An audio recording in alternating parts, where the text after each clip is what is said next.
जितने भी नजरियों से देखेंगे आपको सच के उतने ही अलग अलग पहलू नजर आएंगे। कठुआ में 8 साल की बच्ची के साथ हुए रेप और उसकी हत्या के मामले में भी चारों तरफ सूचनाओं की भीड़ है। इनमें से कुछ आपको नजर आ रहे हैं और इनमें से कुछ आपको नजर नहीं आए। इनमें से कुछ सत्य हैं और इनमें से कुछ अर्ध सत्य हैं। और आज हम आपके सामने बहुत बड़ा खुलासा करने वाले हैं, क्योंकि अर्ध सत्य हमेशा खतरनाक होता है। अर्ध सत्य से हमेशा बचकर रहना चाहिए, क्योंकि अर्ध सत्य झूठ से भी ज्यादा खतरनाक होता है। आज हम कठुआ से जुड़ा एक बहुत बड़ा खुलासा आपके सामने करेंगे। इस खुलासे में कुछ ऐसे सत्य हैं जो इस पूरे मामले की जांच को नई दिशा देंगे।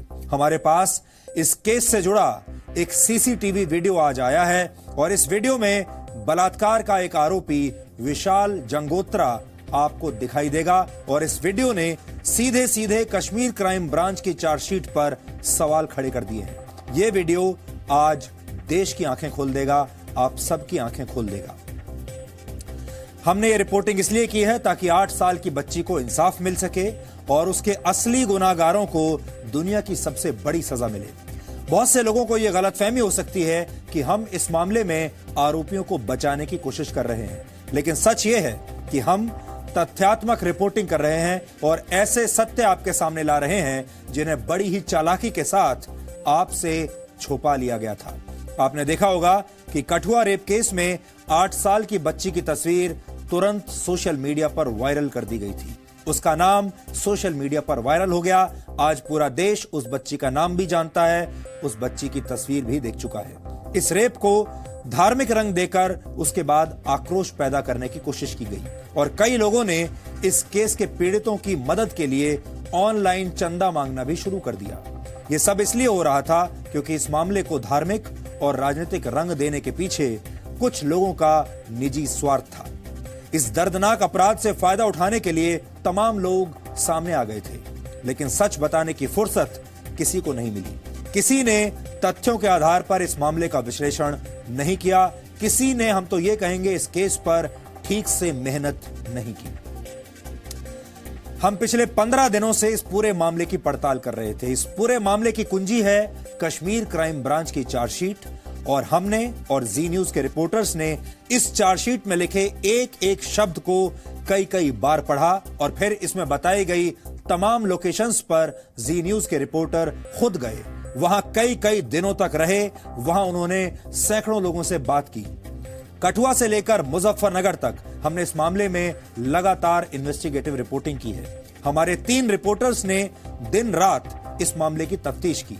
इन रिपोर्टर्स के लिए यह सिर्फ एक न्यूज असाइनमेंट नहीं था, ये उनके लिए कोई नौकरी का सवाल नहीं था। वो नौकरी नहीं कर रहे थे, ये सारे रिपोर्टर सत्य की खोज कर रहे थे, सत्य की तलाश में निकले थे।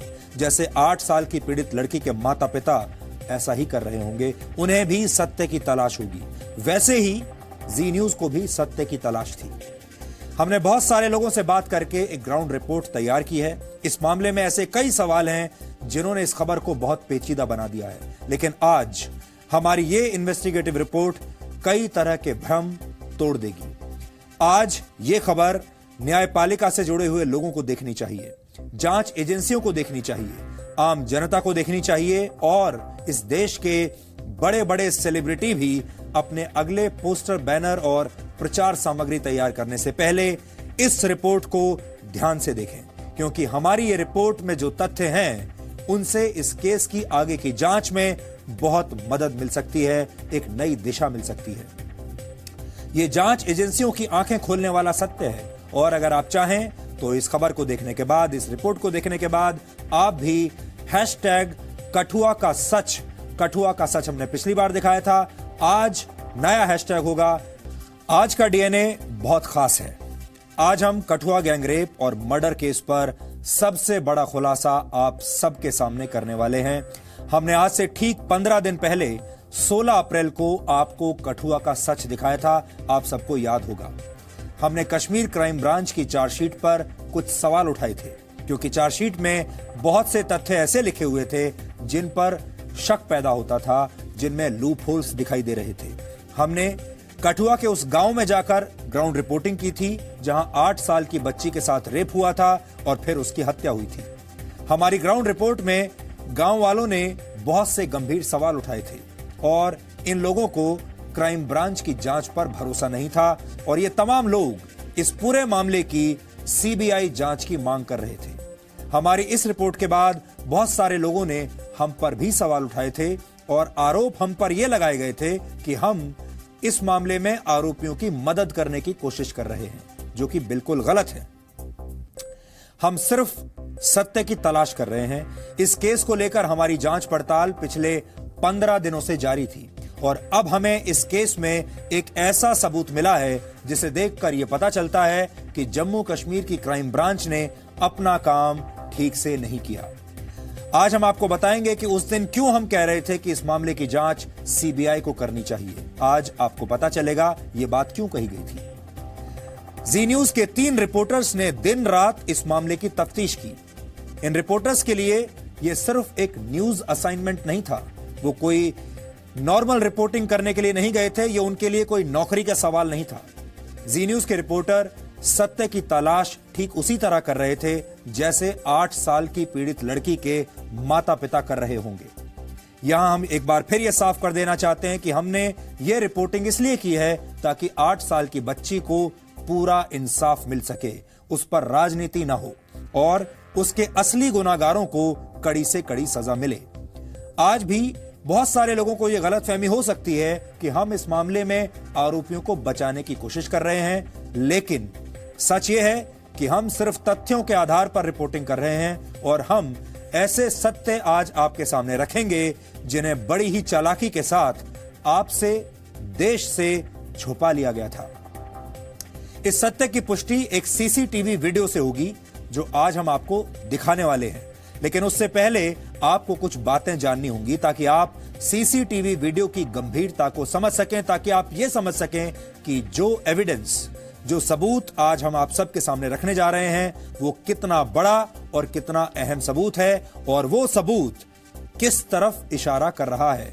ये सबूत इस देश में बहुत सारे लोगों को आज अच्छा नहीं लगेगा, उन्हें परेशान करेगा, क्योंकि सच बहुत सारे लोगों को परेशान करता है। इस पूरे केस की एक अहम कड़ी उत्तर प्रदेश के मुजफ्फरनगर जिले से जुड़ी हुई है, क्योंकि इस केस का एक आरोपी जिसका नाम है विशाल जंगोत्रा, ये आरोपी विशाल जंगोत्रा मुजफ्फरनगर के एक कॉलेज से बीएससी एग्रीकल्चर का कोर्स कर रहा है और फर्स्ट ईयर का छात्र है। क्राइम ब्रांच की चार्जशीट के मुताबिक, आपको बता दें ये मेरे हाथ में क्राइम ब्रांच की चार्जशीट है, इसके कुछ अहम हिस्से आज मैं आपको पढ़ कर भी बताऊंगा। इस चार्जशीट के मुताबिक 10 जनवरी 2018 को इस केस के नाबालिग आरोपी ने 8 साल की बच्ची का अपहरण किया था। फिर से आप सुन लीजिए, इस केस का इसमें एक नाबालिग आरोपी है जिसने बच्ची का अपहरण किया था और 11 जनवरी को उसने, यानी उस नाबालिग ने अपने मामा के बेटे विशाल जंगोत्रा को ऑफर दिया था कि अगर वो चाहे तो वो भी इस बच्ची से रेप कर सकता है। ऐसा चार्जशीट में लिखा है। चार्जशीट के मुताबिक इसके अगले ही दिन सुबह 6 बजे विशाल जंगोत्रा मेरठ से कठुआ के रासना गांव पहुंच गया और फिर उसने नाबालिग आरोपी के साथ मिलकर बच्ची के साथ रेप किया। इस चार्जशीट के मुताबिक लोहड़ी के दिन यानी 13 जनवरी को आरोपियों ने बच्ची की हत्या की थी। 13 जनवरी को लोहड़ी का त्योहार था और उसी दिन इन सारे आरोपियों ने बच्ची की हत्या की थी उस त्योहार के दिन। और 15 जनवरी को यानी 2 दिन के बाद इस बच्ची की लाश को ठिकाने लगा दिया गया। 2 तारीख आपको याद रखनी है। 13 जनवरी लोहड़ी का दिन, जिस दिन इस बच्ची के साथ बलात्कार के बाद इसकी हत्या कर दी गई, और 2 दिन बाद यानी 15 जनवरी की तारीख जिस दिन इसकी लाश को, बच्ची की लाश को ठिकाने लगाया गया। इस चार्जशीट में लिखा है कि 15 जनवरी को नाबालिग आरोपी और विशाल जंगोत्रा ने मिलकर लड़की के शव को जंगल में फेंका। इस चार्जशीट के मुताबिक शाम 4 बजे के बाद नाबालिग आरोपी विशाल को छोड़ने के लिए घगवाल रेलवे स्टेशन गया और वहां से विशाल जंगोत्रा मेरठ के लिए रवाना हो गया, यानी मेरठ चला गया। यहां पर हम नाबालिग आरोपी इसलिए बात कर रहे हैं क्योंकि जो इसमें आरोपी है वो नाबालिग है, वो और उसका नाम हम आपको नहीं बता सकते, इसलिए नाबालिग आरोपी कहकर हम उसे संबोधित कर रहे हैं।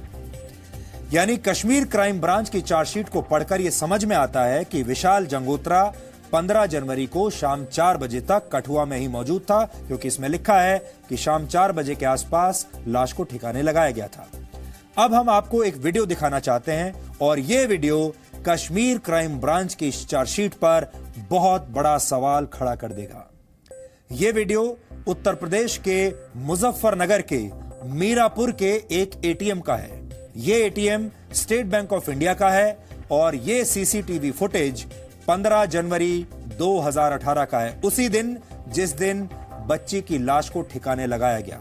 दोपहर 3:03 पर इस एटीएम के अंदर एक लड़का दाखिल होता है। इस लड़के ने टी शर्ट पहनी है, लड़के ने गले में चेन पहनी है।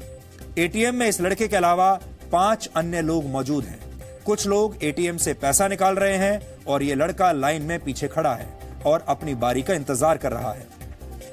आप ध्यान से देखिए, यह लड़का आपको इसमें दिखाई देगा। खास बात यह है कि लड़के ने अपने गले में एक चेन पहनी हुई है। ऐसा लग रहा है कि एटीएम के अंदर खड़े बाकी युवक इस लड़के के जानने वाले ही हैं, क्योंकि ये लोग आपस में हंसकर बातें कर रहे हैं। यह सिलसिला 3:06 और 5 सेकंड तक चलता है और फिर ये चेन पहने हुए युवक एटीएम में अपना कार्ड इंसर्ट करता है। सीसीटीवी फुटेज में यह भी दिख रहा है कि 3:06 और 50 सेकंड पर इस लड़के ने एटीएम से पैसा निकाला और एक नोट किसी और लड़के को दिया और एक नोट वापस अपने वॉलेट में रख लिया। इसका मतलब जो दूसरा लड़का है वो इसके जानने वाला ही लड़का है। ये नोट 500 रुपए के लग रहे हैं और फिर ठीक 3:07 पर यह लड़का इस एटीएम से बाहर निकल गया। यह लड़का कौन है, यह जानने से पहले आपको इस पूरे केस के मुख्य आरोपियों में से एक विशाल जंगोत्रा की तस्वीर बहुत ध्यान से देखनी चाहिए, तभी आप मैच कर पाएंगे कि यह लड़का कौन है। यह विशाल जंगोत्रा की तस्वीर है, इसे आप ध्यान से देखिए। और जब आपको उस लड़के की तस्वीर एक बार फिर हम दिखाएंगे जो एटीएम से पैसा निकाल रहा था, तो आपको समझ में आ जाएगा कि वो लड़का कौन है। आपके सामने 2 तस्वीरें हैं। ये दोनों ही तस्वीरें विशाल जंगोत्रा की हैं। वही विशाल जंगोत्रा जो जम्मू कश्मीर क्राइम ब्रांच के मुताबिक 15 जनवरी को शाम 4 बजे तक पीड़ित लड़की की लाश ठिकाने लगा रहा था और 15 जनवरी को ही दोपहर 3:03 पर वही लड़का मुजफ्फरनगर के मीरापुर के एक एटीएम से पैसे भी निकाल रहा था। सवाल यह है कि एक ही व्यक्ति एक ही दिन में 2 जगह मौजूद कैसे हो सकता है। विशाल जंगोत्रा अगर मुजफ्फरनगर में था तो फिर क्राइम ब्रांच ने उसे अपनी चार्जशीट में कठुआ में मौजूद क्यों और कैसे दिखाया। यही आज का सबसे बड़ा खुलासा है और यही आज का सबसे बड़ा सवाल है।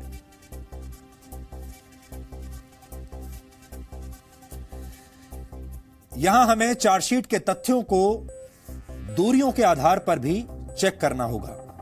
कठुआ से गगवाल की दूरी करीब 32 किलोमीटर है। गगवाल इसलिए क्योंकि गगवाल रेलवे स्टेशन से ही वो ट्रेन पकड़कर मेरठ गया और इस दूरी को तय करने में करीब 45 मिनट लगते हैं। इसके बाद अगर वहां से सड़क मार्ग से मुजफ्फरनगर के मीरापुर जाना हो तो यह दूरी करीब 537 किलोमीटर की है और इसे तय करने में करीब 9 घंटे 35 मिनट लगते हैं। यानी कुल मिलाकर 10 घंटे 20 मिनट का सफर होगा अगर घगवाल रेलवे स्टेशन से मीरापुर जाना हो। अगर सड़क की बजाय ट्रेन के जरिए मीरापुर जाना हो तो घगवाल से मुजफ्फरनगर रेलवे स्टेशन तक जाना होगा और यह दूरी 504 किलोमीटर की है और इसे तय करने में करीब 9 घंटे का समय लगेगा। मुजफ्फरनगर रेलवे स्टेशन मीरापुर से करीब 40 से 50 किलोमीटर दूर है, यानी इस दूरी को तय करने में करीब 1 घंटा और लगेगा। यानी कुल मिलाकर 10 घंटे 45 मिनट लग जाएंगे घगवाल रेलवे स्टेशन से इस एटीएम तक पहुंचने में। और अगर किसी को हवाई मार्ग से मीरापुर जाना है तो उसे पहले जम्मू जाना होगा। यह दूरी करीब 48 किलोमीटर की है और इसे तय करने में 1 घंटा 15 मिनट लगेंगे। इसके बाद वहां से फ्लाइट लेकर दिल्ली आना होगा, इसमें 1 से 1.5 घंटा लगेगा और फिर दिल्ली से मीरापुर जाने में कम से कम 3 घंटे का समय और लगेगा। यानी फ्लाइट से जाने में भी करीब कम से कम 5 घंटे तो जरूर लग जाएंगे।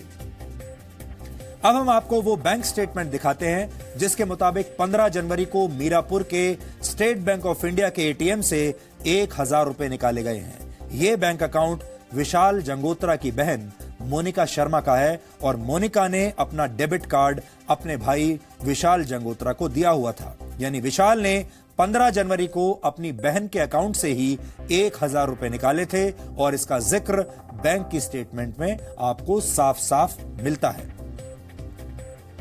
हमने ये सीसीटीवी फुटेज आज आरोपी विशाल जंगोत्रा के परिवार को भी दिखाया और विशाल के परिवार वालों ने इसकी पुष्टि की है कि सीसीटीवी में दिखने वाला युवक विशाल जंगोत्रा ही है। विशाल अपने 4 भाई बहनों में सबसे छोटा है। हमारे संवाददाता राजू केरनी ने विशाल जंगोत्रा की 2 बहनों और उसकी मां से आज बात की और यह जानने की कोशिश की कि जो वीडियो आज हम आप सबको दिखा रहे हैं, पूरे देश को दिखा रहे हैं, इस वीडियो में जो लड़का है ये लड़का उन्हीं का बेटा है, उन्हीं का भाई है या फिर कोई और है। ये वीडियो जो है, इस वीडियो को पहचान सकते हैं आप? इस वीडियो सर इसमें मेरा भाई है। ये कहाँ का वीडियो लग रहा है आपको? सर यहाँ का तो नहीं है, ये वहीं पे है जहाँ पे वो पढ़ाई करता है। आप अगर इसमें आपका भाई कौन सा आप बताएंगे इसमें? सर ये मेरा भाई है। कौन सा? ये वाला विशाल। इसके साथ जो लड़के दिखाई दे रहे हैं वो कौन है? सर इनको नहीं मैं जानती, लेकिन मेरा भाई ये है। ये कैसे आप पक्का कह सकते हैं ये वहाँ का ये वीडियो है? ये वहीं का वीडियो है। मुझे नहीं पता ये उसी जगह का है, वैसे जहाँ पे वो पढ़ाई करता है ये वहीं का है। ये मेरा भाई है, ये जिसके गले में चेन है। हाँ, जिसके गले में चेन है ये मेरा भाई है। सर ये वहीं का वीडियो है, वो यहाँ पे आया ही नहीं है, यही सच है। वो यहाँ पे नहीं आया।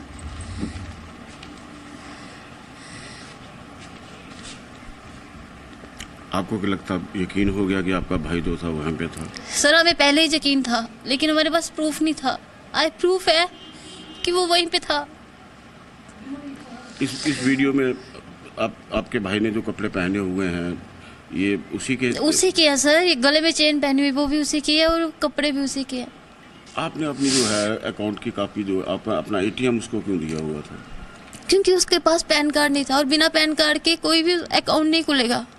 तो अभी उसने अप्लाई भी नहीं किया था, तो मैंने ये कहा उसको कि अब भी तेरे को चाहिए तो मेरा ले जा, क्योंकि मैंने नया ही अकाउंट बनाया था, अभी उसको स्टार्ट भी नहीं किया था। तो अभी ना मैंने SBI का, जब से उसने एडमिशन लिया ना वो तब से वहीं से निकलवा रहा है। पापा यहाँ से डलवाते थे, वो वहाँ से निकलवा लेता था। आप उसकी पूरी पासबुक पे देख सकते हो, उसकी पूरी लोकेशंस वहीं की है, मीरपुर की है, यहाँ से वो निकलवाता है। वैसे ये जो वीडियो दिखाई दे रहा है इसमें कौन है? इसमें पहचान सकते हैं? आपका बेटा कोई है यहाँ पे? जी सर, ये हमारा विशाल बेटा। पक्का आपको? हाँ पक्का, मेरा बेटा है। बड़ी चैन डाली गले में, पापा ले गए, मैंने चैन बनवाई, इसके लिए चांदी की चैन दोनों भाइयों के लिए लाई थी। कैसे पक्का कह सकते हैं ये विशाल ही है? भैया मेरा बेटा है विशाल। ये मेरा बेटा, बोला बेटा, मेरा विशाल बेटा है मेरा। ये मेरा बेटा है विशाल, मेरा बेटा है, मेरा विशाल बेटा है। आप पहचानिए इसमें। भैया आज मीडिया में दिखाया जा रहा है। मैं आपको एक बात बताऊं, मीडिया ने बहुत गंदगी फैलाई।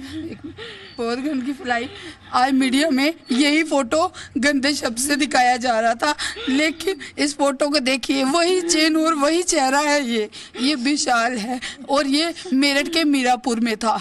उधर की फोटो है, देखिए हमारे जम्मू में है ये लोग। आप ये देखिए कि ये फोटो जो है, ये जो चेहरे हैं ये हमारे जम्मू के हैं।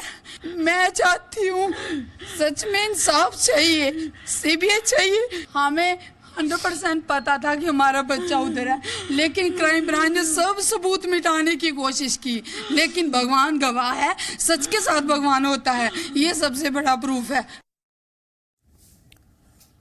ये विशाल जंगोत्रा का परिवार था। उनके परिवार के पास हम इसलिए गए थे कि वो अपने बेटे को पहचान सकें और हमें ये बता सकें कि जो वीडियो आज हम आप सबको दिखा रहे हैं उस वीडियो में वही लड़का है या कोई और लड़का है। आगे भी हम आपको, हमारे पास उसकी और भी बहुत सारी तस्वीरें हैं जो हम आपको दिखाएंगे विशाल की, ताकि आप मिलाकर उनको देख सकें। एक खास बात यह है कि हर तस्वीर में इस लड़के ने एक सोने की चेन अपने गले में पहनी हुई है और वो हर तस्वीर में दिखाई देती है, वीडियो में भी दिखाई देती है। अब मैं आपके सामने चार्जशीट के कुछ अंश पढ़कर आपको बताना चाहता हूं 15 जनवरी के बारे में। 15 जनवरी 3 बजे जब ये लड़का विशाल इस एटीएम से पैसा निकाल रहा है, उसी 15 जनवरी में उसी वक्त ये चार्जशीट उसके बारे में क्या कहती है। इसमें लिखा है, the investigation conducted further revealed that on 15th January 2018 accused Sanjiram told JCL and his son accused Vishal Jangotra. JCL में आपको बता दूं कि JCL का मतलब है यहां पर juvenile in contravention with law, जिसको कई बार JD भी कहते हैं, जुवेनाइल डेलिंक्वेंसी यानी जुवेनाइल ऑफेंडिंग। इस तरह के शब्द आपको इसमें से देखने को मिलेंगे, क्योंकि जो मुख्य आरोपी है वो नाबालिग है, उसका नाम नहीं बता सकते, इसलिए उसे JCL कहकर संबोधित किया गया है। विशाल Jangotra had refused to he told them that Kishore had refused to bring the car, hence they cannot throw the dead body in the canal, and accordingly directed them to throw the dead body in the jungle as it was not safe to keep it inside Devi Sthan anymore, as the people were likely to visit Devi Sthan on the following day for Fanda, which was to be performed by accused Sanji Ram himself। यानी गाड़ी नहीं आ रही थी। पहले plan यह था कि गाड़ी में उस लाश को डालकर उसको ठिकाने लगाया जाएगा, लेकिन अब गाड़ी नहीं आ रही है, ऐसा इसमें लिखा है। इसके बाद इसमें विशाल के बारे में लिखा है, accordingly JCL and accused Vishal Jangotra decided to execute the plan without Manu. एक और अक्यूज्ड है। As per the plan JCL along with accused Vishal went to Devi Sthan. Accused Vishal Jangotra opened the door while JCL lifted the dead body on his shoulder. यानी विशाल ने दरवाजा खोला और जो juvenile है उसने लाश को अपने कंधे पर उठाया। The accused Vishal Jangotra locked the door and JCL disposed of the dead body by throwing it inside the jungle while accused Vishal Jangotra was guarding outside bushes. इसके बाद ये चार्जशीट कह रही है, अगर मैं हिंदी में समझाऊं, कि उसके बाद उन्होंने दरवाजा बंद किया, लॉक किया और लाश को वो जंगल में ले गए। जो जुवेनाइल है, जो छोटा बच्चा है, वो लाश को ठिकाने लगा रहा था और ये जो लड़का है विशाल, ये चौकीदारी कर रहा था, रखवाली कर रहा था जंगल में खड़ा होकर कि कहीं कोई आ ना जाए। इसके बाद इसमें लिखा है, after throwing the body JCL and accused Vishal Jangotra returned home at around 4 PM। अब यहां ध्यान देने वाली बात यह है, इसमें लिखा है एट अराउंड 4 PM। 15 जनवरी शाम 4 बजे JD went to Samadhiya near the court Hiranagar, where other village boys were playing, and met his friend, namely Amit Sharma, and informed him about the murder of victim, a fact corroborated by friends of Amit. Thereafter, JCL accompanied accused Vishal to Gagwal railway station, where from accused Vishal left for Meerut. इसमें ऐसा लिखा है। यानी उसके बाद जो juvenile है वो विशाल के साथ गगवाल रेलवे स्टेशन तक गया और वहां से विशाल मेरठ के लिए रवाना हो गया ट्रेन के जरिए। जब रेलवे स्टेशन गया है तो फिर ट्रेन से ही गया होगा, लेकिन ये सब 4 बजे के बाद हुआ है, क्योंकि 4 बजे का समय इस चार्जशीट में लिखा हुआ है कि 4 बजे तो ये अपने घर से किसी दूसरे दोस्त के घर जाने के लिए निकले हैं। यानी इसका मतलब ये है कि 4 और 5 बजे शाम को विशाल जंगोत्रा इसी जगह पर मौजूद था, कठुआ में मौजूद था। ये चार्जशीट कह रही है। अब आपको ये समझ में आ गया होगा कि कैसे कश्मीर क्राइम ब्रांच ने अपना काम ठीक से नहीं किया। या तो हो सकता है वो तारीख भूल गए हों, 15 तारीख की बजाय उन्होंने 14 की बजाय 15 लिख दिया हो, 13 तारीख की बजाय 15 लिख दिया हो, हम नहीं कह सकते। हो सकता है तारीख लिखना भूल गए हों, लेकिन अगर ऐसा है और वो गलत तारीख लिख रहे हैं तो इस तरह के मामले में ये बहुत बड़ी भूल मानी जाएगी। हम एक बार फिर से ये कहना चाहते हैं कि हम उस 8 साल की बच्ची को इंसाफ दिलाने की कोशिश कर रहे हैं, इंसाफ दिलाना चाहते हैं। इस हत्या का जो भी आरोपी हो, उसे इस देश की सबसे बड़ी सजा मिलनी ही चाहिए। लेकिन क्राइम ब्रांच को अपना काम ठीक से करना चाहिए था, क्योंकि इस चार्जशीट में बहुत सी बातों पर सवाल उठते हैं। हालांकि इस चार्जशीट में क्राइम ब्रांच ने कॉल डिटेल रिकॉर्ड की बात भी लिखी है, जिसे आप CDR भी कहते हैं। क्राइम ब्रांच का कहना है कि पहली नजर में आरोपियों के कॉल डिटेल रिकॉर्ड से यह साबित होता है कि सभी आरोपी घटनास्थल के आसपास मौजूद थे। अगर पुलिस के पास विशाल जंगोत्रा के मोबाइल फोन के कॉल डिटेल्स मौजूद हैं, तो उसे ये सबूत भी अदालत में पेश करने चाहिए। अब हम आपको अपनी वो इन्वेस्टिगेटिव रिपोर्ट भी दिखाएंगे जिसने कठुआ केस में पुलिस की चार्जशीट पर कई सवाल खड़े किए हैं। और जैसा हम आपको लगातार बता रहे हैं, 15 दिन से जी न्यूज के 3 रिपोर्टर दिन रात सिर्फ इसी केस पर काम कर रहे हैं, अलग अलग लोकेशंस पर गए हैं। और ये जो चार्जशीट है, मैं आपको बता सकता हूं कि हमारे रिपोर्टर्स को शायद अब तक मुंह जबानी याद हो गई होगी, इतनी बार उन्होंने इस चार्जशीट को पढ़ा है।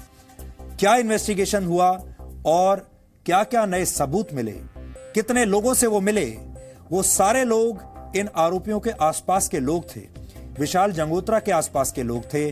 कुछ जानते थे, कुछ नहीं जानते थे। उन सब ने क्या कहा और हमें क्या क्या सबूत मिले, आपको इस रिपोर्ट को देखकर पता चलेगा।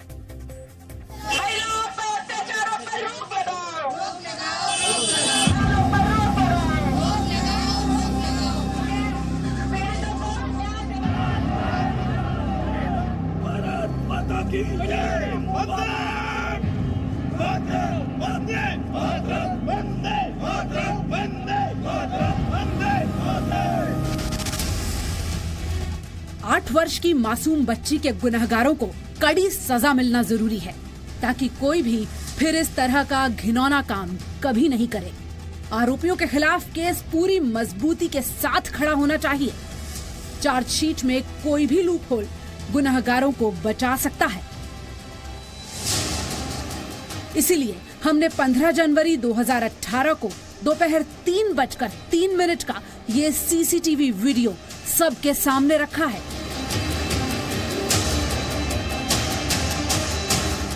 क्राइम ब्रांच की चार्जशीट के मुताबिक 15 जनवरी को शाम 4 बजे तक विशाल जंगोत्रा जम्मू के कठुआ में मौजूद था। लेकिन हमारे पास जो CCTV वीडियो है, उसमें 15 जनवरी को दोपहर 3:03 पर विशाल जंगोत्रा मुजफ्फरनगर के मीरापुर में मौजूद स्टेट बैंक ऑफ इंडिया के एक ATM में मौजूद था। अब बड़ा सवाल ये है कि आखिर ये कैसे संभव है कि एक ही व्यक्ति एक ही समय में 2 जगहों पर मौजूद हो। 19 अप्रैल को हमारे संवाददाता पवन नारा ने उत्तर प्रदेश के मुजफ्फरनगर में जमीनी हकीकत समझने की कोशिश की थी। इसके बाद 26 अप्रैल को हमारी संवाददाता पूजा मक्कड़ ने इस रिपोर्ट को वेरीफाई करने के लिए मुजफ्फरनगर का रुख किया। सबसे पहले हमारी टीम मुजफ्फरनगर के मीरापुर में मौजूद आकांक्षा कॉलेज पहुंची। वहां हमें जम्मू कश्मीर की क्राइम ब्रांच की टीम के अधिकारी भी मिले। क्राइम ब्रांच की टीम ने करीब 1.5 घंटे तक आकांक्षा कॉलेज के प्रिंसिपल मंजीत सिंह से पूछताछ की, उनका बयान दर्ज किया और विशाल जंगोत्रा से जुड़े कुछ दस्तावेज भी जब्त किए। आकांक्षा कॉलेज के प्रिंसिपल ने यह दावा किया कि विशाल जंगोत्रा ने क्लासेस भी रेगुलर अटेंड की और 9 जनवरी से शुरू हुई परीक्षाएं भी विशाल ने ही दी है। ऐसा लग रहा हो कि जो चार्जशीट है उसी को सही साबित करने की कोशिश कहीं ना कहीं नजर आ रही है। चार्जशीट का इनका मानना यही है कि उस बच्चे ने एग्जाम नहीं दिए, यहाँ किसी डमी को बैठा दिया, बट ऐसा नहीं है। जब बच्चे ने एग्जाम दिए, वो 9 तारीख से यहाँ प्रेजेंट रहा और मकान मालिक का स्टेटमेंट था जो मीरापुर में है, उन्होंने भी कहा कि बच्चा यहीं था। अब वो देखते हैं क्या होता है, बाकी इन्वेस्टिगेशन चल रहा है। इसके बाद हम मुजफ्फरनगर के मीरापुर में मौजूद उस मकान में पहुंचे जहां पर विशाल किराए पर रह रहा था। 19 अप्रैल को हमारे संवाददाता पवन नारा ने भी यहां से एक ग्राउंड रिपोर्ट की थी। हमारी संवाददाता पूजा मक्कड़ ने मकान मालकिन सुमन शर्मा और उनके पूरे परिवार से बातचीत की। सुमन का दावा है कि विशाल जंगोत्रा 7 जनवरी 2018 से लेकर गिरफ्तार होने तक उनके घर में ही मौजूद था। फोटो देखने पर पुलिस ने क्या कहा, कुछ कहा? नहीं, हाँ उसको कहा कि फोटो बंद कर दो, इस फोटो को इसे मत दिखाओ, फोटो बंद कर। हाँ फोटो क्यों, इस फोटो को रहने दो। मैम आप कहाँ, मैंने मना कर दिया था ना कि मैं गवाही देने वहाँ नहीं जाऊंगी, मुझे चक इस लपड़ी से कोई मतलब नहीं। तो उन्होंने कहा मैम कोई जरूरत नहीं, आप इसे फोटो को भी रहने दो, जबकि हम उस फोटो को दे रहे थे उन्हें कि आपको अगर काम आता हो तो ये फोटो ले जाओ और वहां लगा देना कि ये प्रूफ है 16 तारीख को बच्चा यही। हमारी टीम ने सुमन शर्मा के 7 साल के पोते से भी बातचीत की। 7 वर्ष के बच्चे ने भी यही बताया कि विशाल जंगोत्रा उनके घर में मौजूद था। बेटा तुमको याद है दादी का बर्थडे था जिस तारीख को, कौन सी तारीख थी उस दिन? क्या 14 तारीख थी, 14 जनवरी। क्या हुआ था उस दिन? उस दिन भैया ऊपर बैठे थे, अम्मा जल्दी लेने जा रही थी तो फिर मैं भी अम्मा के साथ गया। मैंने पूछा भैया आज तो अम्मा का बर्थडे है, आप नहीं आओगे? तो उन्होंने कहा ठीक है आ जाएंगे। बस। जम्मू कश्मीर क्राइम ब्रांच की चार्जशीट में इस किराए के घर का कोई जिक्र ही नहीं है। ये भी नहीं बताया गया है कि विशाल को कैसे और कहां से गिरफ्तार किया गया। क्राइम ब्रांच ने विशाल जंगोत्रा की मकान मालकिन का बयान भी दर्ज किया था, लेकिन ये सब बातें चार्जशीट में नहीं है। हालांकि क्राइम ब्रांच ने एक सप्लीमेंट्री चार्जशीट फाइल करने की बात की है। आपको क्या लगता है कि पुलिस ने जैसे नाम लिया है इस बच्चे का कि ये तो वहाँ था और ये वारदात में शामिल था, क्या आपको वजह इसके पीछे लग रही है? मैम हमें तो कुछ नहीं लग रहा, हमें तो यही लग रहा कि भाई पता नहीं वहाँ लोग कैसे फंसा रहे उस लोग बच्चे को बेचारे को। जब तक वो यहाँ था इतना हमने जब मैंने देखा, जब तक पता हो सकता है वो रात में प्लेन में कहीं चला गया हो उड़ के। इसके बाद हमने विशाल के बैंक ट्रांजैक्शंस की पड़ताल की। जम्मू में मौजूद हमारे रिपोर्टर राजू केरनी ने विशाल जंगोत्रा की बहन मोनिका से इस संबंध में बातचीत की। मोनिका ने बताया था कि विशाल जंगोत्रा उनका ही स्टेट बैंक का एटीएम इस्तेमाल करते थे। उसको जाना था क्योंकि एडमिशन हो चुकी थी उसकी, तो फिर उसको जाना था तो मैंने उसको अपना एटीएम दे दिया कि ये ले तुम मेरा कार्ड ले जा, क्योंकि इसमें मैंने अभी पैसे नहीं डलवाए हैं, अभी खाली पड़ा, जस्ट मैंने बनाया न्यू अकाउंट, तो तू यूज़ कर दो। मेरा भाई है, मैं तो यूज़ करने के लिए दूंगी उसको। और उसमें पापा ने ही पैसे डलवाए और उसने फर्स्ट टाइम वहीं से निकलवाए हैं। जब से उसने एडमिशन लिया ना वो तब से वहीं से निकलवा रहा है। पापा यहाँ से डलवाते थे, वो वहाँ से निकलवा लेता था। आप उसकी पूरी पासबुक पे देख सकते हो, उसकी पूरी लोकेशंस वहीं की है, मीरपुर की है, यहाँ से वो निकलवाता है। वैसे क्राइम ब्रांच की चार्जशीट के मुताबिक विशाल जंगोत्रा 12 जनवरी को सुबह 6 बजे जम्मू के कठुआ पहुंच गया था और 15 जनवरी को शाम 4 बजे तक वो कठुआ में ही मौजूद था।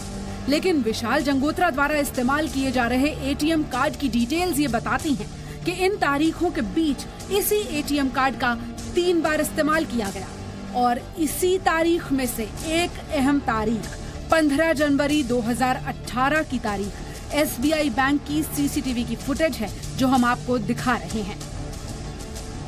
एटीएम से 15 जनवरी की दोपहर 3 बजे कार्ड स्वाइप कर 1000 रुपए निकाले गए। हमें ये भरोसा है कि ये प्रमाण जांच कर रही टीम को काफी मदद देंगे और 8 वर्ष की मासूम बच्ची को पूरा इंसाफ दिलाएंगे। इस घिनौने अपराध को करने वाले गुनहगार किसी भी कीमत पर बच नहीं पाएंगे। जम्मू से राजू केरनी के साथ पूजा मक्कर, जी मीडिया, मुजफ्फरनगर। इस मामले में कोई ऐसी जगह नहीं, कोई ऐसी लोकेशन नहीं जहां हमारे रिपोर्टर्स ना गए हों। और जिस एटीएम की हम बात कर रहे हैं मीरापुर में, वहां पर भी हमारे रिपोर्टर्स गए थे। उस एटीएम की तस्वीर हमारे पास है, बाहर की तस्वीर भी है हमारे पास, अंदर की तस्वीर भी है। ये देखिए, ये उस एटीएम की लोकेशन इस वक्त आप देख रहे हैं। अगर आप नक्शे पर देखेंगे, और ये उसकी लोकेशन है जो नक्शे पर आ रही है, और बाहर की तस्वीर उस एटीएम की ये है स्टेट बैंक ऑफ इंडिया की, जहां की अंदर का वीडियो जो सीसीटीवी वीडियो है जो हमने आपको थोड़ी देर पहले दिखाया है। मीरापुर इस जगह का नाम है जो मुजफ्फरनगर के पास है। 2 बातें हम आपको और बताना चाहते हैं। कश्मीर की जो क्राइम ब्रांच है, जाहिर है उसके पास भी कुछ ना कुछ सबूत जरूर होंगे जब उन्होंने इस लड़के को इस मामले में आरोपी बनाया है। और उन्होंने चार्जशीट में क्या लिखा है वो आपको बता देता हूं। उन्होंने लिखा है, during investigation call details of mobile phones used by the accused persons were obtained from concerned quarters. The CDRs obtained have prima facie established। देखिए ध्यान से सुनिएगा, इसमें वो कह रहे हैं कि call detail records obtained have prima facie established the individual and common locations of all the accused यानी सारे accused की, of all the accused in and around the scene of crime on crucial dates of occurrence। इसका मतलब है कि crime branch ने इन सारे लोगों की कॉल डिटेल रिकॉर्ड्स निकाल ली होंगी, इनके मोबाइल फोन के जरिए इनकी लोकेशन भी पता कर ली होगी, और इस चार्जशीट में क्राइम ब्रांच ये कहने की कोशिश कर रही है कि हमने सबके कॉल डिटेल्स निकाल लिए हैं, उनकी लोकेशन निकाल ली है, सारे अक्यूज्ड के बारे में उन्होंने लिखा है, और इनका ये भी कहना है कि it has established their locations of all the accused in and around the scene of crime, यानी जहां ये घटना हुई है उसके आसपास। अब जो सबसे बड़ा सवाल यह है कि जो call detail records crime branch ने निकाली हैं वो कौन सी डिटेल्स हैं, कौन से फोन की डिटेल्स हैं, उसी लड़के का फोन है, क्या वो फोन उसी लड़के के पास था, यानी विशाल के पास ही था, और अगर वो कॉल डिटेल रिकॉर्ड सही हैं, लोकेशन सही है, तो फिर यही लड़का मुजफ्फरनगर में क्या कर रहा था उसी दिन। ये सारे सवाल हैं जिनका सबसे बेहतर जवाब हमारे वो 3 रिपोर्टर्स आपको दे सकते हैं जो कि इस पर रिपोर्टिंग कर रहे थे। जम्मू से राजू केरनी रिपोर्टिंग कर रहे थे, दिल्ली से हमारे 2 रिपोर्टर्स गए थे, पूजा मक्कड़ और पवन नारा, और इन तीनों ने मिलकर कठुआ के सत्य की खोज की है और उस सत्य को वो आज आप तक पहुंचा रहे हैं। सबसे पहले हम पूजा के पास चलेंगे। पूजा, आपसे हम जानना चाहते हैं, रिपोर्ट में आपने जो बताया वो हमने देख लिया, आप कई दिनों तक मुजफ्फरनगर में रहीं, उस घर में गई जहां विशाल रहता था, वो घर के जो उनकी जो मकान मालकिन है उससे आपने बात की और तमाम लोगों से आपने बात की, आसपास के जो पड़ोसी हैं, बाजार में जो दुकानदार हैं। अब आप हमारे दर्शकों को बताइए कि आपकी पूरी इन्वेस्टिगेशन से क्या बात सामने निकल कर आ रही है। जी बिल्कुल सुधीर जी, जो तस्वीरें आज हम जी मीडिया के जरिए लोगों को दिखा रहे हैं, ये सबसे स्ट्रॉन्ग विजुअल एविडेंस है जो ये बता रहा है कि 15 जनवरी को दोपहर में 3 बजे विशाल मुजफ्फरनगर में मौजूद था। इसके अलावा और बहुत सारे एविडेंस हैं जो विजुअली उतने स्ट्रॉन्ग भले ही ना हो, लेकिन इस बात की तरफ इशारा करते हैं कि 10 तारीख से लेकर और 15 जनवरी तक जब इस वारदात को अंजाम दिया गया जम्मू के कठुआ में, उस वक्त विशाल वहीं मौजूद था। 3 अलग अलग एटीएम ट्रांजैक्शन हैं जो 10 से 15 के बीच में इस एटीएम के जरिए किए गए, इसी कार्ड के जरिए किए गए, जिस कार्ड से विशाल 15 को ये पैसे निकालता हुआ दिखाई दे रहा है। इसके अलावा जिस सेंटर पर विशाल एग्जाम दे रहा था वहां बहुत सारे दोस्त हैं, बहुत सारे ऐसे लड़के हैं जो इसके आगे या पीछे सेंटर में परीक्षा दे रहे थे। उनसे हमने जब बात की तो कुछ ने ऑन रिकॉर्ड और बहुत सारों ने ऑफ रिकॉर्ड हमें ये बताया कि विशाल को वहां पर पेपर देते हुए देखा गया। विशाल की मकान मालकिन लगातार ये बात कह रही हैं कि 7 जनवरी से लेकर और जब तक विशाल को अरेस्ट नहीं किया गया, विशाल मुजफ्फरनगर में ही मौजूद था। छुट्टियां हो गई थी, वो कठुआ जाना चाहता था, मां से उसकी बात हुई लेकिन मां ने कहा यहाँ कुछ झगड़ा चल रहा है, तुम यहाँ ना आओ, तो वो वहीं रुका रहा मुजफ्फरनगर में। ये बहुत सारी ऐसी बातें हैं, बहुत सारे ऐसे तथ्य हैं जो इस बात को बार बार साबित कर रहे हैं कि विशाल मुजफ्फरनगर में और उसी इलाके में मौजूद था और उस दौरान वो कठुआ गया ही नहीं। जी, पवन के पास हम चलते हैं। पवन, आप भी इस दौरान उस कॉलेज में भी गए जहां पर विशाल अपना एग्जाम दे रहा था, और भी आपने भी इस पर लगातार इन्वेस्टिगेशन किया। आपका जो सत्य है वो क्या कहता है? जैसा कि पूजा ने कहा, हमने बहुत से ऐसे छात्रों से बात की जो एग्जाम सेंटर में विशाल जगोत्रा के साथ बैठे थे। ऐसे ही एक शख्स थे विशाल सिंह जो कि सहारनपुर के कुमारहेड़ा गांव में रहते हैं। उन्होंने कैमरे पर स्वीकार किया कि वो बिल्कुल ठीक आगे 1 रोल नंबर आगे थे और वो उनके आगे बैठते थे। हालांकि एक आम आदमी की तरह वो इस बात की तस्दीक नहीं कर पाए कि क्या वो 12 तारीख को एग्जाम दे रहे थे या नहीं दे रहे थे, लेकिन हाँ, उन्होंने ये कहा कि उसने विशाल जगोत्रा को वहां एग्जाम देते हुए देखा है। इसके अलावा 2-3 बातें और हैं जो अभी निकलकर सामने आएंगी, क्योंकि ये सच्चाई की एक पहली किश्त है। मसलन जो मकान मालकिन है उसने कुछ डिटेल जो हमें दी हैं उससे कुछ और सुराग मिले हैं। मसलन ये कि जन्मदिन पर मकान मालकिन का फोटो विशाल जगोत्रा ने अपने फोन से खींचा और अपनी मकान मालकिन को भेजा। वो फोटो हमारे पास है। वो फोटो एक इलेक्ट्रॉनिक एविडेंस है, क्योंकि किसी भी फोटो को इलेक्ट्रॉनिकली ये पहचाना जा सकता है कि वो किस कैमरे से खींचा गया और कैसे और कहां भेजा गया। खींचने की तिथि क्या है? बिल्कुल 2 बातें हैं सर, उसकी जांच हम कर रहे हैं, वो अगली किश्त होगी। एक फोटो 16 तारीख का है जहां जो मकान मालकिन है उसकी पोती का जन्मदिन, 11 साल की एक पोती जिसका जन्मदिन मनाया जा रहा था, वो फोटो अब हम अपने प्रोग्राम में आगे दिखाएंगे। वो फोटो 16 तारीख शाम 5 बजे की है। वो इतना बड़ा एविडेंस नहीं था जितनी बड़ी ये सीसीटीवी है, इसलिए हमने और ज्यादा खंगालने की कोशिश की और पूजा मक्कड़ बाद में दोबारा गई। यानी ये सच का एक छोटी सी किश्त है, सच अभी और बाकी है, जो ये साबित कर रहा है या कहें कि ये इशारा कर रहा है कि कुछ गड़बड़ जरूर है क्राइम ब्रांच की चार्जशीट में। जी, राजू केरनी के पास चलते हैं, जो कि लगातार जम्मू से और कठुआ से रिपोर्टिंग कर रहे हैं। राजू, आज आप उनके परिवार वालों से मिले, विशाल के परिवार वालों से, उनका क्या कहना था? और आप, क्योंकि उस इलाके में आप तो रहते ही हैं, आपने लगातार इन्वेस्टिगेशन किया है, आप इस नए सत्य के बारे में क्या बता सकते हैं? जी सर, इसमें सबसे पहले मैं आपको ये बताना चाहता हूँ, जब ये जो मामला जो है जब उछला, अखबारों में आया और नेशनल मीडिया तक पहुंचा, तो तब से लेके आज तक जो है मैं कम से कम 7-8 बार जो है कठुआ गया हूँ, उनके गांव में गया हूँ, और लोगों से मेरी जो बात हुई है, सभी लोगों का यही कहना था कि बच्ची को जो है इंसाफ मिलना चाहिए और बेगुनाह जो है इस मामले में नहीं जो है उनको सजा होनी चाहिए। और उनका ये भी कहना था CBI को जो है ये जांच सौंप देनी चाहिए। और जिस तरीके से जो सबसे बड़ी जो अहम कड़ी थी, वो 3 लड़के जो कि विशाल के साथ उस कमरे को शेयर करते थे, सचिन, नीरज और साहिल, उन 3 बच्चों के जो इकबालिया बयान उन्होंने, जो एक तो जो क्राइम ब्रांच ने जो चार्जशीट में लगाया कि उन लोगों ने माना कि विशाल वहां पे नहीं था, लेकिन जो जज के सामने उन्होंने चार्जशीट पेश होने के दूसरे दिन जो जज के सामने उन्होंने बयान दिए 164A के तहत, तो उसमें उन्होंने साफ कर दिया कि विशाल इतनी देर तक उनके साथ ही मौजूद रहा। उन्होंने वो डेट तक बताई जिस डेट को लोहड़ी वाले दिन उन्होंने पार्टी की, उन्होंने पैसे बैंक से निकलवाए, उन्होंने यहाँ तक पूरा उसमें पूरी डिटेल्स जो थी वो सारी बताई कि विशाल वहाँ तक था। और उन्होंने ये भी कहा कि विशाल के वो सामने खड़ा करके हमें पीटा गया, हमें भूखा रखा गया, और उस तरह के उन्होंने उसमें पूरे जो है बयानात जो है उसमें अपने दिए। और हमारे पास उनकी सर्टिफाइड कॉपीज हैं, हालांकि उर्दू में यहाँ पे काम होता है, उर्दू की कॉपीज हैं, लेकिन हिंदी में ट्रांसलेशन की कॉपीज भी हमारे पास उस सारी चीज़ों की मौजूद है। हालांकि ऑफ रिकॉर्ड जब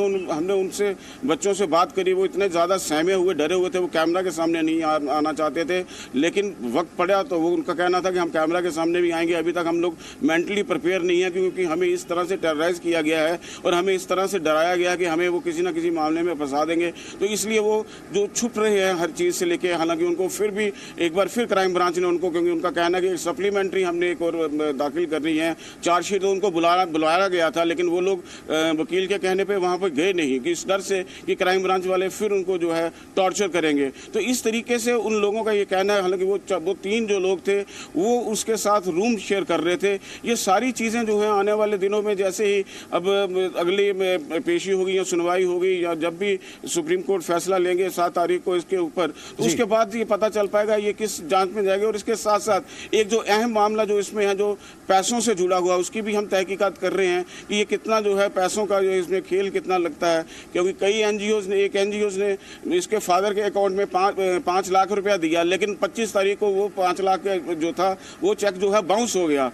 तो कुछ एक ऑर्गेनाइजेशन उनको पहुंचा रही हैं, कुछ लोग जो हैं इस तरीके का खेल भी खेल रही हैं। तो ये सारी तहकीकात ये लंबी तक जाएगी। हमने उनके आप परिवार ये कह रहे हैं कि इस केस में पीड़ित परिवार को मदद करने के लिए अलग से भी लोग पैसा इकट्ठा कर रहे हैं? जी सर, जी, क्योंकि इसमें कुछ लोग अलग से पैसा इकट्ठा कर रहे हैं और कुछ, जैसे मैंने बताया कि एक चेक जो था वो बाउंस हो गया उसके अकाउंट से, 25 तारीख को वो चेक बाउंस हो गया। तो ये अपने आप में बताता है कुछ लोग शायद पब्लिसिटी गेन करने के लिए, हमदर्दी गेन करने के लिए लोगों की, तो ये सारी चीज़ें उसमें कर रहे हैं। क्योंकि रामबन जिला तक हमने उस परिवार को जो है पहाड़ों में चला गया था, अब वो दिसंबर में परिवार वापस आएगा, क्योंकि उसके बाद वो करगिल जंस्कार तक परिवार जाता है ये, तो वो वहाँ तक जो है वो चले गए हैं। तो लोग जो है उनके नाम पर कुछ फंड इकट्ठा कर रहे हैं, कुछ पब्लिसिटी गेन करने के लिए कुछ ऐसा कर रहे हैं, जो अपने आप में यह लगता है कि पीड़िता को इंसाफ दिलवाने की बजाय पीड़िता को जो है इंसाफ जो है उसके पीछे रह जाएगा। और इस तरह से लोग जो हैं अपनी जो है ब्रांडिंग करते रहेंगे। जो एक जांच का विषय, हम अपनी जांच जो है अधूरी नहीं छोड़ेंगे। जैसे आपने कहा कि हम अपनी जांच जो है आखिरी दम तक, जब तक उस बच्चे को इंसाफ नहीं मिलता, जब तक उसके दोषियों को सजा नहीं मिलती, हम उस जांच को जारी रखेंगे सर। जी, तो जैसे हमारे संवाददाता आपको बता रहे हैं और आपने भी अलग अलग बार ये बात देखी होगी कि जब भी इस तरह का कोई मामला हमारे देश में होता है तो अलग अलग दुकानें शुरू हो जाती हैं, नई नई दुकानें खुल जाती हैं, नेताओं की दुकानें खुल जाती हैं, एनजीओज की दुकानें खुल जाती हैं, सामाजिक कार्यकर्ताओं की दुकानें खुल जाती हैं। और बहुत सारे ऐसे लोग भी होते हैं जो कि राजनीति में अपनी किस्मत आजमाना चाहते हैं, कोई पैसा कमाना चाहता है, किसी को टीवी पर आने का शौक होता है। हर व्यक्ति अपनी एक अलग तरीके की दुकान खोल लेता है और फिर जिसके साथ नाइंसाफी हुई होती है, जिस बच्ची के साथ इतना वहशीपना हुआ होता है, उसी के आधार पर लोग अपनी अपनी जिंदगियां बना लेते हैं। एक तस्वीर मैं आपको दोबारा दिखाना चाहता हूं। विशाल जंगोत्रा की कई सारी तस्वीरें हैं जो हमने अलग अलग जगह से जुटाई हैं। एक खास बात इन सब तस्वीरों में आपको दिखाई देगी। एक सोने की चेन ये लड़का पहनता है। वो सोने की चेन ज्यादातर ये चांदी की चेन है और इस चेन को आप लगभग हर तस्वीर में देख सकते हैं। और यही चेन वो उस समय भी पहने हुए है जब वो एटीएम से पैसा निकाल रहा है। सत्य वही है जिसमें कोई विरोधाभास ना हो। अगर विरोधाभास है और दावे अलग अलग हैं तो सच बहुत धुंधला हो जाता है।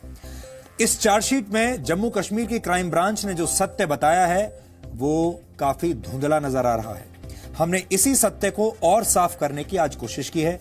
फिर से आपको बता देते हैं, हम यहां किसी को क्लीन चिट नहीं देने आए हैं। हम ये नहीं कह रहे हैं कि हम आरोपियों के साथ हैं। हम आरोपियों को बचाने की कोशिश नहीं कर रहे हैं। हम चाहते हैं इस बच्ची को इंसाफ मिले। लेकिन बहुत सारी बातें ऐसी भी हैं जो समझ से परे हैं, जो समझ में नहीं आ रही हैं। लेकिन इस देश में लोग उसके बारे में बात नहीं करना चाहते, बोलना नहीं चाहते, क्योंकि अगर बोले तो सोशल मीडिया पर उनकी ट्रोलिंग होगी, उनकी बदनामी की जाएगी, उन्हें धमकियां दी जाएंगी और उन्हें देशद्रोही करार दे दिया जाएगा और उनकी ब्रांडिंग ऐसी कर दी जाएगी कि ये लोग आरोपियों को बचाने की कोशिश कर रहे हैं, ये लोग रेप का पक्ष ले रहे हैं, ये लोग हत्या का पक्ष ले रहे हैं।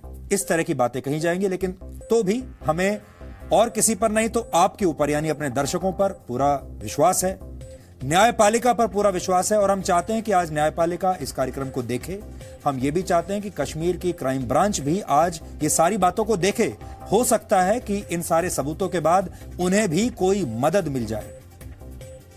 पूरा देश ये चाहता है कि इस मामले में हत्यारों को सजा मिले। हम भी यही चाहते हैं। इसीलिए हमारी ये जिम्मेदारी है कि इस मामले में जो भी सच है वो सबके सामने आना चाहिए।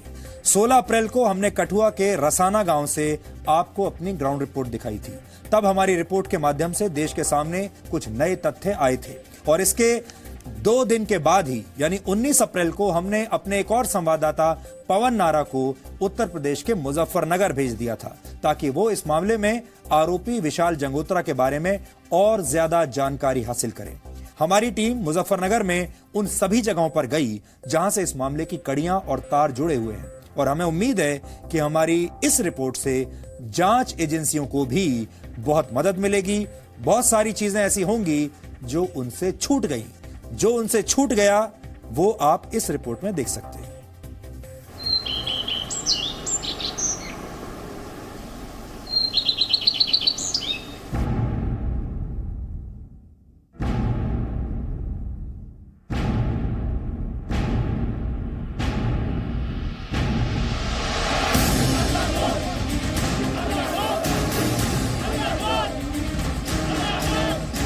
मेरे हाथ में क्राइम ब्रांच की 16 पन्नों की वो चार्जशीट है जिसमें इस वाकये को बताया गया। यहीं पर 10 तारीख को वो उस बच्ची से मिला और 6:30 बजे वो उसको लेकर के अपने मामा के एक काऊ शेड बना हुआ है, एक जानवरों को रखने की जगह बनी हुई है, उसमें लेकर के चला गया।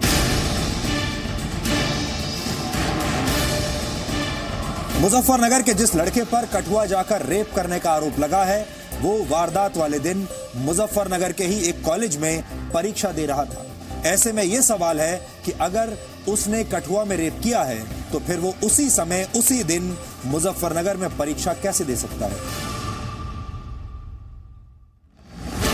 जम्मू के कठुआ में 8 वर्ष की बच्ची की गैंग रेप के बाद हत्या कर दी गई। जम्मू में जब इस मामले की सीबीआई जांच की मांग की जाने लगी तब हमने इस मामले में क्राइम ब्रांच की चार्जशीट को ध्यान में रखकर अपनी पड़ताल शुरू की ताकि मृत बच्ची के गुनहगारों को सजा दिलवाई जा सके और असली गुनहगार किसी भी कीमत पर बच न सके। 16 अप्रैल को हमने डीएनए में कठवा के रासना गांव से ग्राउंड रिपोर्ट दिखाई थी। हमारे संवाददाता राजू केरनी और राहुल सिन्हा ने क्राइम ब्रांच की रिपोर्ट के मुताबिक घटना स्थलों का दौरा किया था।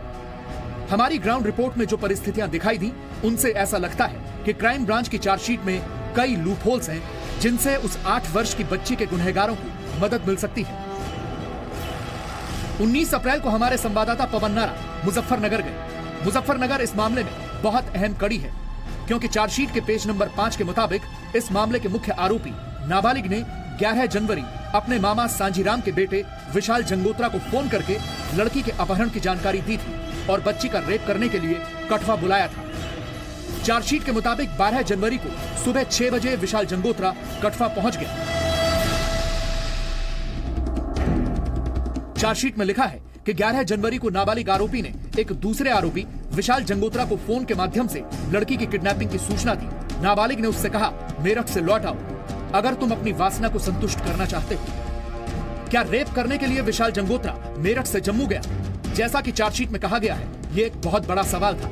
चार्जशीट में क्राइम ब्रांच ने यह बताया है कि विशाल उत्तर प्रदेश के मुजफ्फरनगर में मीरापुर में मौजूद आकांक्षा डिग्री कॉलेज में बीएससी एग्रीकल्चर की पढ़ाई कर रहा था। लेकिन क्राइम ब्रांच की चार्जशीट में इस बात का जिक्र नहीं था कि आखिर विशाल जंगोत्रा कहां रहकर पढ़ाई कर रहा था और उसकी गिरफ्तारी कहां से की गई।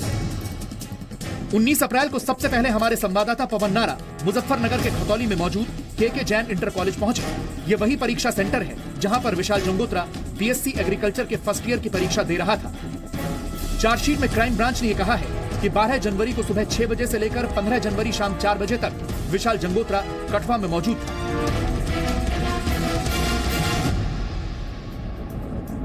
लेकिन के जैन डिग्री कॉलेज के प्रिंसिपल अरविंद कुमार राणा ने हमें अटेंडेंस शीट दिखाई, जिसमें 12 जनवरी को विशाल जंगोत्रा के हस्ताक्षर हैं। अगर यह अटेंडेंस शीट एकदम सही है, तब इसका मतलब यह है कि 12 जनवरी को विशाल जंगोत्रा ने मुजफ्फरनगर में परीक्षा दी है। सर, हम आपसे जानना चाहते हैं, विशाल का नाम जो है आ रहा है 8 साल की बच्ची के रेप के मामले में। 12 तारीख को पुलिस की चार्जशीट कहती है कि वो जम्मू में सुबह 6 बजे मौजूद था। आपके दस्तावेज क्या कहते हैं? नहीं, हमारे दस्तावेज के अनुसार तो प्रेजेंस है उसकी कॉलेज में। पेपर दिया है 12 तारीख को दिया है, आगे पीछे वाले भी दिए, सारे दिए, सब पेपर दिए। अटेंडेंस दिखा सकते हैं सर? यहाँ आप देख सकते हैं 34 जो है वो विशाल का है, ये विशाल जंगोत्रा लिखा गया है। जैसे ही आप ऊपर जाएंगे, तारीख 12 है 1/18 शुक्रवार का दिन था। एग्जाम का टाइम था सुबह 10 से 1 बजे तक। एग्जाम का कोड है D192 और यहाँ के Jain PG college exam centre का नाम भी है। सर, हम आपसे जानना चाहते हैं, क्या ये ओरिजिनल है? नहीं, ये फोटोकॉपी है। ओरिजिनल एसआईटी की जो टीम आई थी जम्मू से, वो ले गई थी। वो लेके गई थी जी। तो क्या ये 12 तारीख है? उससे पहले या आगे पीछे भी कोई एग्जाम दिया उसने? जी हाँ, उसने आगे 15 में फिर एग्जाम दिया है। ये 15 तारीख का एग्जाम है। इसमें विशाल का ये जो रोल नंबर है, उसमें लिखे लगातार साइन है विशाल जंगोत्रा। अगर विशाल जंगोत्रा 12 जनवरी को मुजफ्फरनगर में मौजूद था, तो ये क्राइम ब्रांच के द्वारा फाइल की गई चार्जशीट में एक बहुत बड़ा लूपहोल है। लेकिन चार्जशीट में क्राइम ब्रांच ने पेज नंबर 14 पर यह भी कहा है कि एग्जामिनेशन सेंटर की सीसीटीवी फुटेज जब्त कर ली गई है। विशाल के पिता सांझीराम ने आकांक्षा कॉलेज के चेयरमैन के साथ मिलकर और चौधरी चरण सिंह विश्वविद्यालय के कुछ कर्मचारियों को बड़ी रिश्वत देकर ऐसे सबूत बनवाए जिससे यह लगे कि विशाल 12 जनवरी को परीक्षा दे रहा था। मुजफ्फरनगर में मौजूद खतौली के परीक्षा केंद्र के बाद हमारी टीम ने मुजफ्फरनगर के ही मीरापुर का रुख किया, जहां आकांक्षा कॉलेज में विशाल जंगोत्रा बीएससी एग्रीकल्चर की पढ़ाई कर रहा था। यहां से हमें उस घर का पता चला जहां पर विशाल जंगोत्रा किराए पर रहता था। यह विशाल जंगोत्रा का एडमिट कार्ड है, जिसमें विशाल का बाकायदा फोटो लगा है और जिस मकान में यहां लिखा हुआ है किराए के लिए मकान खाली है, इसी सीढ़ी से ऊपर जाके कमरा है जहां विशाल जंगोत्रा रहता था। हमने मकान मालिक से बात की, उन्होंने इस फोटो की तस्दीक की है कि यही विशाल जंगोत्रा है और वो 10 जनवरी से लेकर 16 जनवरी तक यहीं मीरापुर में ही था, जो कि मुजफ्फर जिले में आता है, और अपने इम्तिहान दे रहा था। यानी यहां जो सबूत निकल कर आ रहे हैं वो इस ओर इशारा कर रहे हैं कि विशाल जंगोत्रा 10 से 16 जनवरी के बीच यहीं मौजूद था। यह मकान इस पूरे मामले की एक बहुत महत्वपूर्ण लोकेशन है, क्योंकि यहीं पर विशाल जंगोत्रा रहता था। लेकिन इस मकान की मालकिन ने हमें बताया कि परीक्षा के दौरान विशाल जंगोत्रा उनके घर में ही रह रहा था। सुमन शर्मा के मुताबिक 13 जनवरी को लोहड़ी थी और उन्होंने विशाल जंगोत्रा को मंदिर जाने के लिए कहा था। 14 जनवरी को विशाल जंगोत्रा ने मकान मालकिन से बर्थडे पार्टी के लिए कहा, क्योंकि 14 जनवरी को मकान मालकिन का जन्मदिन था। मेरा जन्मदिन था तो मैंने विशाल से क्या तारीख थी? 14 तारीख। 14 मकर संक्रांति जनवरी। हाँ जी। मैं सुबह ही गई पानी देने जल को, तो ये फिर सब उठ के आए, पेस्ट कर रहे थे। कह रहे आंटी हैप्पी बर्थडे, आज आपका जन्मदिन है। मैंने कहा हाँ भाई है।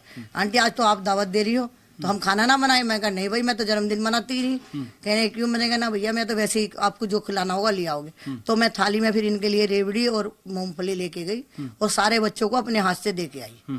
तो इन्होंने विशाल ने कहा कि गिफ्ट भी तो देना है आंटी को। फिर उन्होंने छत में धूप पे चले गए तो इनने विशाल ने अपनी चैन निकाल के मुझे दे दी। वो चैन चांदी की विशाल आज भी गले में पहन रहा है। जब पुलिस आई थी तब उसके गले में पड़ी हुई थी। पड़ी हुई थी? हाँ पड़ी हुई थी। 5 तोले की चैन है उसके गले में। वो 16 जनवरी को सुमन शर्मा ने अपनी 11 साल की पोती का बर्थडे भी मनाया। इस बर्थडे पार्टी में विशाल मौजूद था। मकान मालकिन ने विशाल जंगोत्रा की 16 तारीख की तस्वीरें भी हमें दिखाई।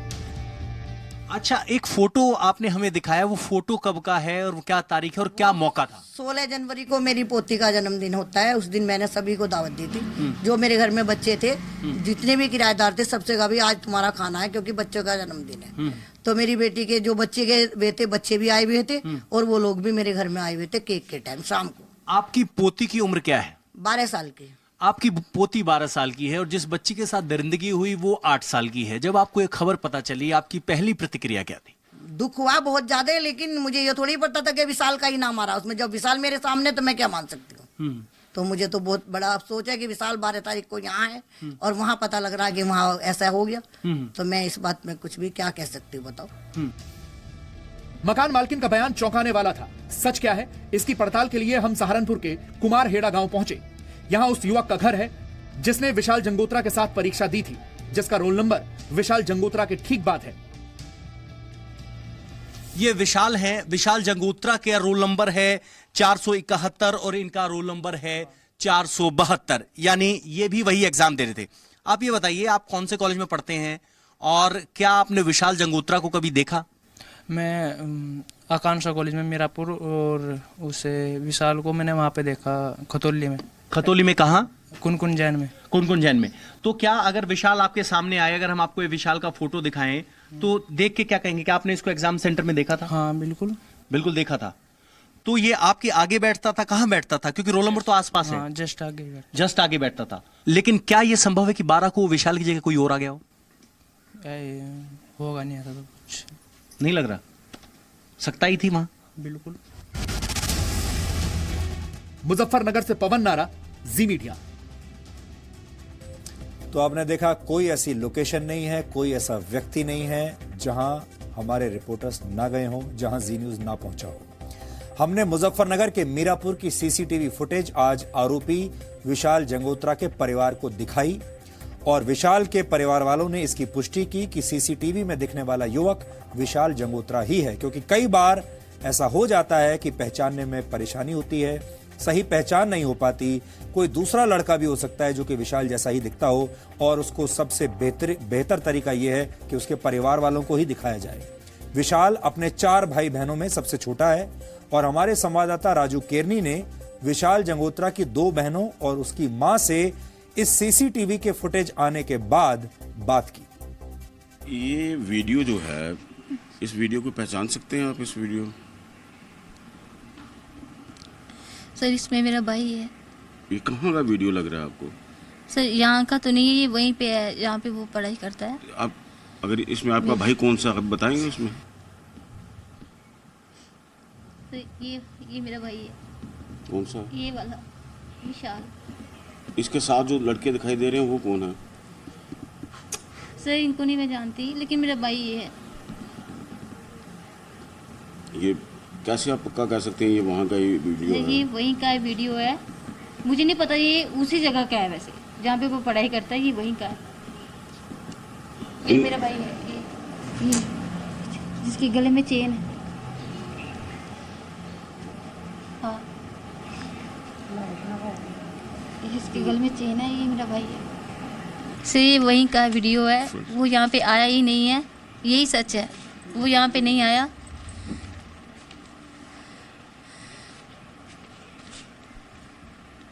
आपको क्या लगता है, यकीन हो गया कि आपका भाई जो था वहाँ पे था? सर हमें पहले ही यकीन था, लेकिन हमारे पास प्रूफ नहीं था। आज प्रूफ है कि वो वहीं पे था। इस वीडियो में आपके भाई ने जो कपड़े पहने हुए हैं ये उसी के हैं सर। ये गले में चेन पहनी हुई वो भी उसी की है और कपड़े भी उसी के हैं।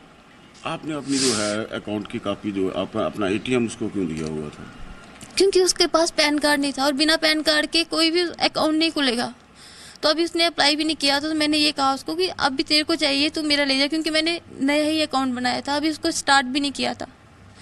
तो अभी ना मैंने SBI का, जब से उसने एडमिशन लिया ना वो तब से वहीं से निकलवा रहा है। पापा यहाँ से डलवाते थे, वो वहाँ से निकलवा लेता था।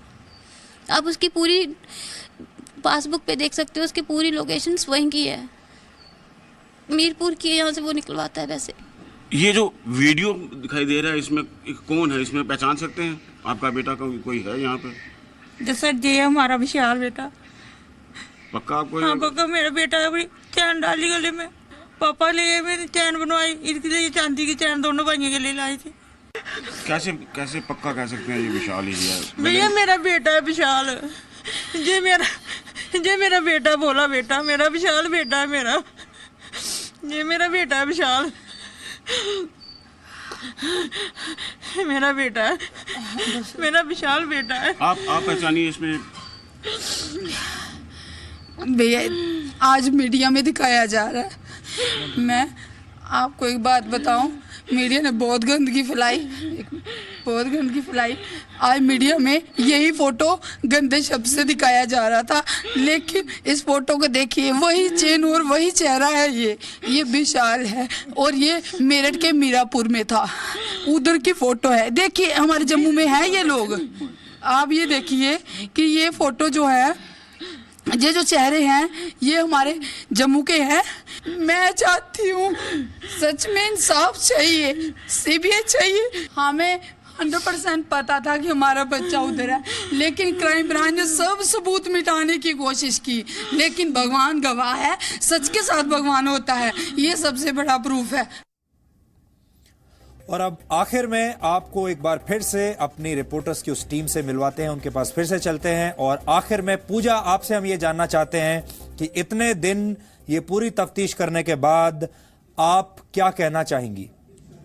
देखिए सुधीर जी, जिस तरह से विशाल का परिवार रो रहा है, उनके आंसू कह रहे हैं, उससे ज्यादा बड़ी सच्चाई कोई नहीं हो सकती। जो परिवार कह रहा है कि हमें 100% पता था, लेकिन हमारे पास प्रूफ नहीं था, वो प्रूफ आज जी न्यूज ने उनको दिया है। इसी तरह से हमने विशाल ने जहां पेपर दिए, जहां वो पढ़ता है, उसके आगे और पीछे बैठने वाले तमाम स्टूडेंट से बात की, उन गलियों में जाके लोगों से बात की जहां विशाल 6 महीने से ज्यादा लंबे वक्त से किराए पर रह रहा था। सब लोगों का कहना है, मंदिर का आदमी कह रहा है कि फूल लेने आता था, ATM और 2-3 है जहां पर कार्ड स्वाइप किए गए। बहुत से लोग कह रहे हैं हम उसे रोज देखा करते थे, वो यहीं पर मौजूद था। और ये भी हैरानी की बात है कि जिस व्यक्ति का नाम आरोपी के तौर पर इतने बड़े केस में दर्ज था, वो आराम से वहां मौजूद था और वहीं से उसकी अरेस्टिंग हो जाती है। तो ये तमाम ऐसी बातें हैं जो सवाल खड़े कर रही हैं इस चार्जशीट पर। अब ये तस्वीर जो हमने दिखाई है, इसकी सत्यता पर अगर किसी को सवाल हो तो उसे भी हम आमंत्रित कर सकते हैं कि वो आराम से इस फुटेज की जांच कर सकते हैं, क्राइम ब्रांच की चार्जशीट को और इन तस्वीरों को मिलाकर जो सही सच है वो किसी इन्वेस्टिगेटिंग एजेंसी को जरूर सामने लाना चाहिए। जी पवन, आप क्या कहना चाहेंगे? इतने दिन आपने मुजफ्फरनगर में बिताए, इतने सारे लोगों से बात की, आपका निष्कर्ष क्या है? सुधीर जी, मैं आपका ध्यान उस तस्वीर की तरफ लेना चाहूंगा जो मेरी रिपोर्ट में दिखाई गई, जिसमें एक पार्टी हो रही है। 11 साल की बच्ची के जन्मदिन की पार्टी में आपको 4 लड़के दिखाई दिए होंगे।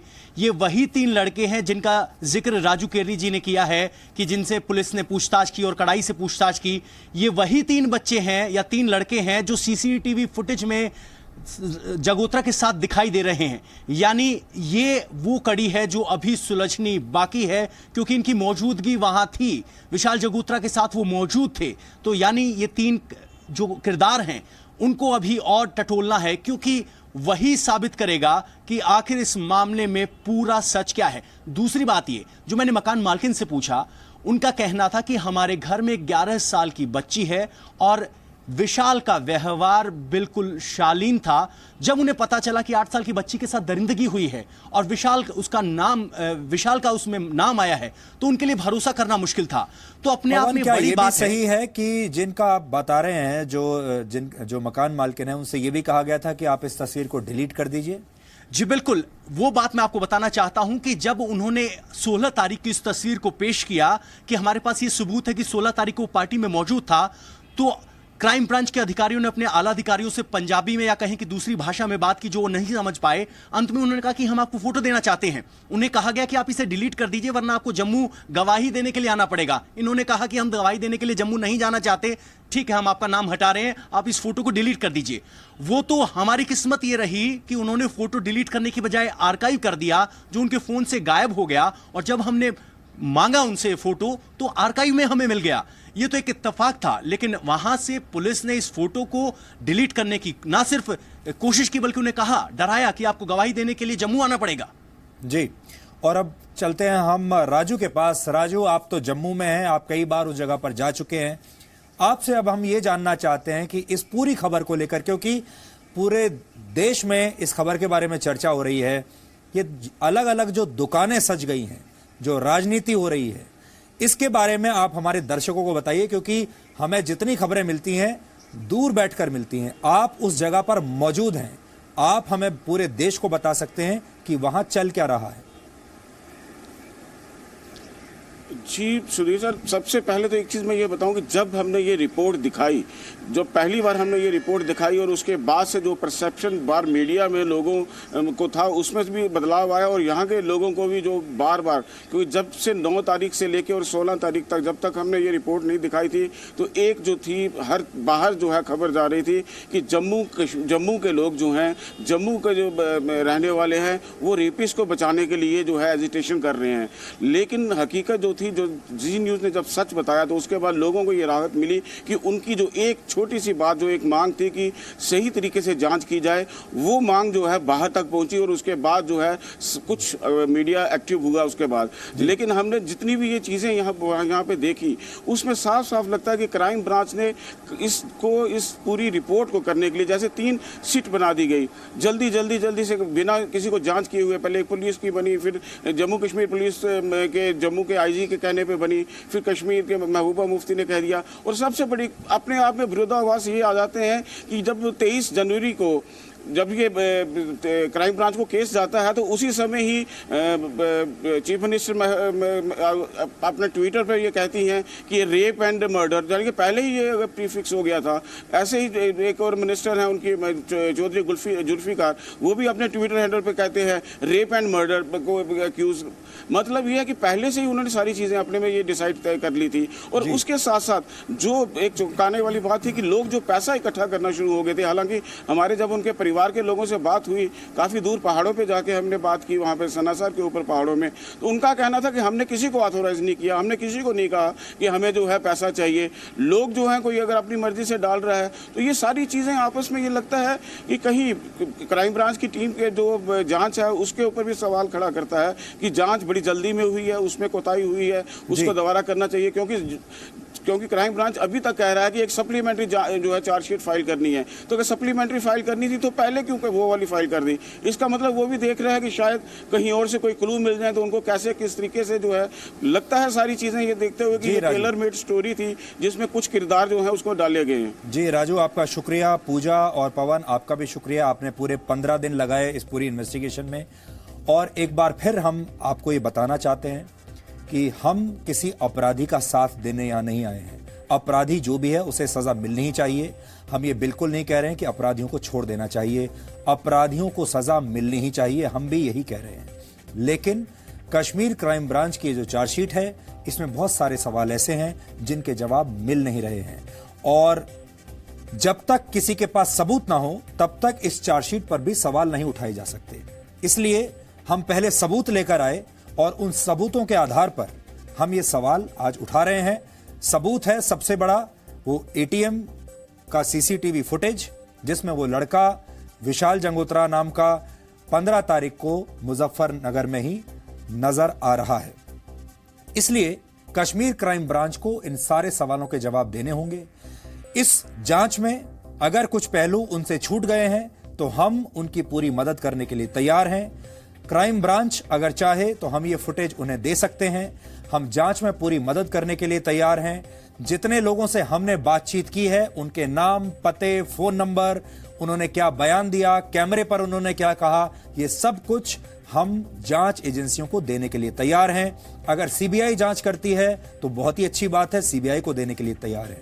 लेकिन सबसे बड़ा सवाल यह है कि अब इस मामले में देश सच जानना चाहता है। सत्य क्या है ये जानना चाहता है, अर्ध सत्य क्या है ये नहीं जानना चाहता। अभी तक हमें जो मिला है देखने को, सुनने को, वो अर्ध सत्य है। देश सत्य जानना चाहता है। यह मामला अदालत में है और सुप्रीम कोर्ट तक जा चुका है। सुप्रीम कोर्ट से ऊपर इस देश में कुछ नहीं है, इसलिए न्यायपालिका पर हमें पूरा यकीन है। लेकिन आज हम चाहेंगे कि न्यायपालिका भी जो सबूत हमने दिखाए हैं आप सबको, वो भी इन सबूतों का, इन एविडेंस का संज्ञान ले। और सबसे बड़ी अदालत किसी भी देश की होती है लोगों की अदालत। आप सबकी अदालत में हम ये मामला रख चुके हैं, हम इस पर अपनी पैरवी कर चुके हैं। किस आधार पर पैरवी कर रहे हैं वो भी आपको बता चुके हैं। और हमें बहुत खुशी है इस बात की कि ये मामला अब आप सबके बीच में आ गया है। और आपको बता दें कि इस समय पूरा देश जी न्यूज देख रहा है।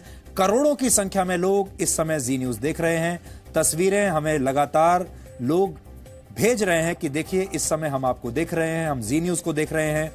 इस खबर पर हम लोग लगातार, आप जो बता रहे हैं वो देख रहे हैं हम लोग। और ये वही तस्वीरें हैं जो हमारे अलग अलग दर्शकों ने हमें अलग अलग देश के हिस्सों से भेजी हैं। हम उम्मीद करते हैं कि हमारे जो रिपोर्टर्स की टीम है, जी न्यूज के रिपोर्टर्स की टीम, वो आज इस मामले के साथ और अपनी भूमिका के साथ न्याय कर पाई होंगी। और आज जो कुछ सबूत हमने आपके सामने पेश किए हैं, इनसे इन्वेस्टिगेशन में, जांच में और मदद मिलेगी। हमें जांच में बाधा नहीं करनी है, हम बाधा नहीं पहुंचाना चाहते, जांच को रोकना नहीं चाहते, किसी को बचाना नहीं चाहते। हम सिर्फ ये चाहते हैं कि जांच अच्छी तरह से हो और जांच में किसी के साथ भी नाइंसाफी नहीं होनी चाहिए। अगर कुछ खास लोग ये सोचकर बैठे हैं कि जांच को इस तरफ मोड़ देना है